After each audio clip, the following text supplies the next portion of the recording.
Burudi lake মালভূমি আর জঙ্গলে ঘেরা প্রায় 1.5 কিলোমিটার দীর্ঘ এই লেক ঝাড়খণ্ড রাজ্যের ইস্ট সিংভূমের বুরুডি গ্রামের মধ্যে অবস্থিত। এই লেক ঘাটশিলা শহর থেকে মাত্র 8 কিলোমিটার এবং আমাদের কলকাতা থেকে প্রায় 170 কিলোমিটার বা ওই 4-5 ঘন্টার দূরত্বে অবস্থিত। গ্রাম্য পরিবেশে সেই চিরচেনা স্থিরতা আর নির্জন প্রশান্তি আমার বরাবরই পছন্দের। সেটাকে উপভোগ করতে আমরা বুরুডি লেকে এসে ক্যাম্পিং করে এই প্রকৃতিকে আরও কাছের থেকে আলিঙ্গন করে নিই। সেই অভিজ্ঞতা নিয়েই থাকছে এই ভিডিও বুরুডি লেকে ক্যাম্পিং।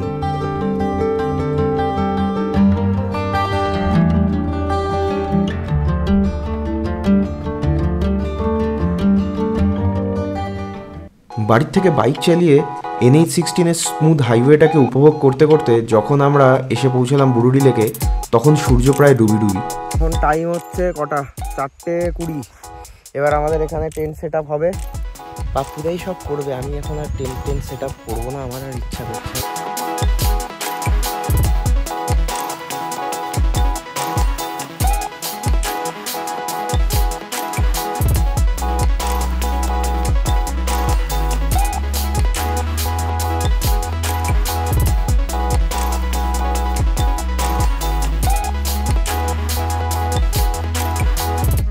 টেন্টের সেট আপ করতে করতে জঙ্গলের বুকে ওই অতিকায় সূর্য ধীরে ধীরে অস্ত যেতে থাকে, আর তারই সাথে পড়ন্ত বিকেলের লেকের ওই অপরূপ সৌন্দর্যের আমরা সাক্ষী হয়ে যাই।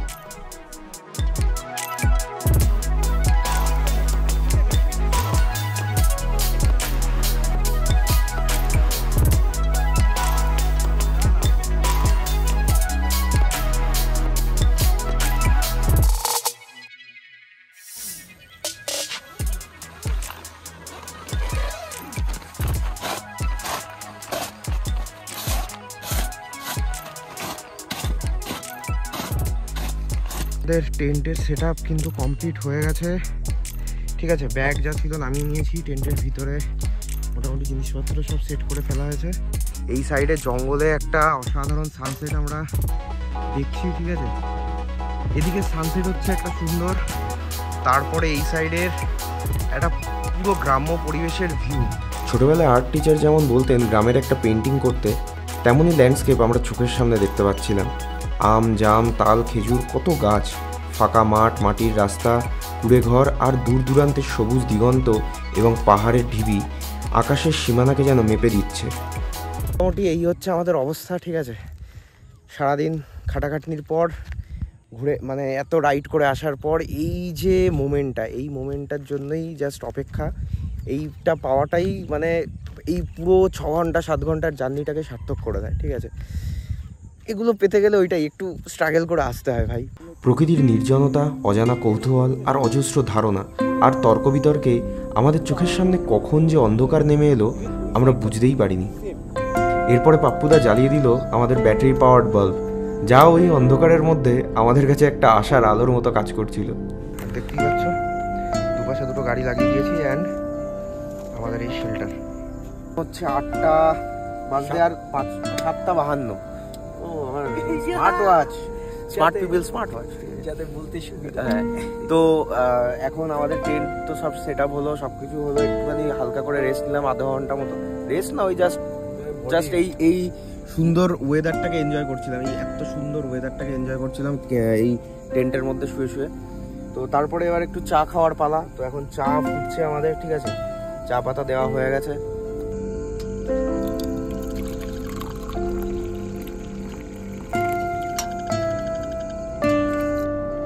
চায়ে চুমুক দিয়ে দুজনে ঠিক প্রবীণ বিজ্ঞদের মতো বিভিন্ন বিষয়ে তর্ক বিতর্ক শুরু করলাম। আর তারই সাথে প্রকৃতি যেন আরও স্থির হয়ে গেল। চারিদিকে সকল পোকামাকড়ের শব্দ থেমে গেল, বয়ে যাওয়া হাওয়াও স্তব্ধ হয়ে গেল আমাদের আলোচনা শুনতে। এর মধ্যে পাপ্পুদা বলল, চ ভাই, ক্যাম্প ফায়ার করা যাক, কাঠ কেটে আনি। সেই মতো আমিও আমার মিনি দাটা নিয়ে রেডি হয়ে গেলাম কাঠ কাটতে যাব বলে।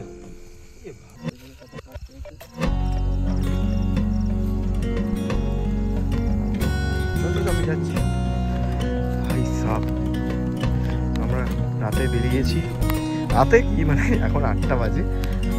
একটু ক্যাম্প ফায়ার করবো, আমাদের কাছে কাঠ রয়েছে, তাও মোটামুটি বেশ কিছু কাঠ পাওয়া গেছে। আরও অনেকটা কাঠ লাগবে আমার।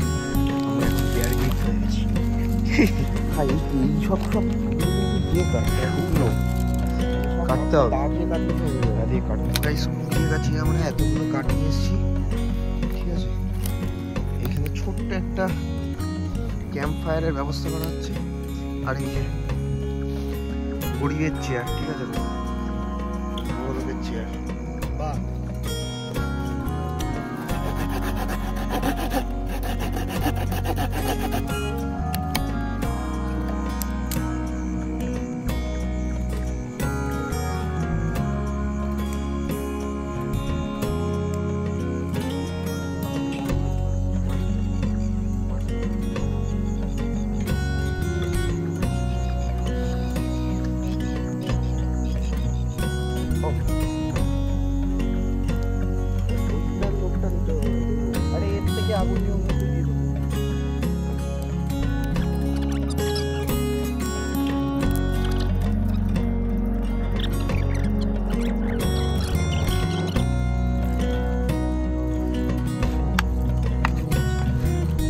রাত যখন প্রায় 8টার বেশিই বাজে, আমাদের প্রিপারেশন স্টার্ট হলো গ্রিল চিকেন বানানোর। প্রথমে রেডি হলো ম্যারিনেটেড চিকেন পিসেস, তারপর স্টার্ট করলাম ফায়ার প্লেসের সেটআপ। পাপ্পুদা বাড়ির থেকেই সব কাঠ কেটে এনেছিল, আর তার সাথে বানিয়ে এনেছিল সুন্দর একটা ছোট্ট চুলা। মানতে হবে বস, লোকটার ধৈর্য আর এনার্জি কিন্তু দুটোই আছে।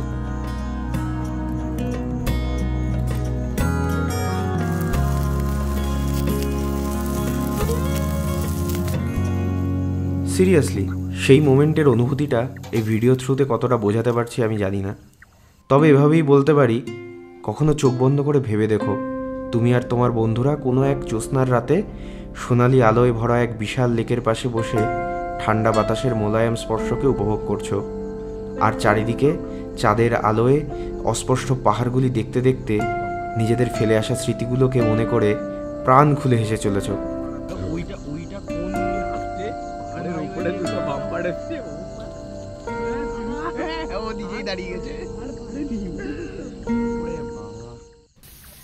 এরপর আর কি, রাতের ডিনারের মেনু ভাত আর চিকেন কষার প্রিপারেশনে আমরা লেগে পড়লাম।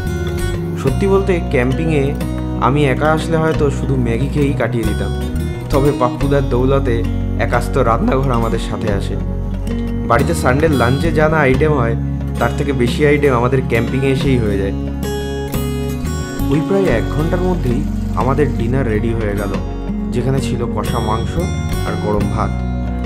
প্রায় 1টার সময় আমরা খেতে বসি। দুজন মিলে ভাগাভাগি করে খেতে খেতে নিজেদেরই প্রশংসা করতে থাকি। আর যাই হোক, পাপ্পুদা প্রফেশনাল শেফ হলেও আমি কিন্তু এ যাত্রায় কুকিংয়ের T20-তে পাশ করে গেলাম। দেখতে দেখতে চোখের সামনে থেকে চাঁদ কোথায় যেন অদৃশ্য হয়ে গেল, আর যখন চোখ খুললাম দেখলাম সেখানে চলে এসেছে প্রখর সূর্য।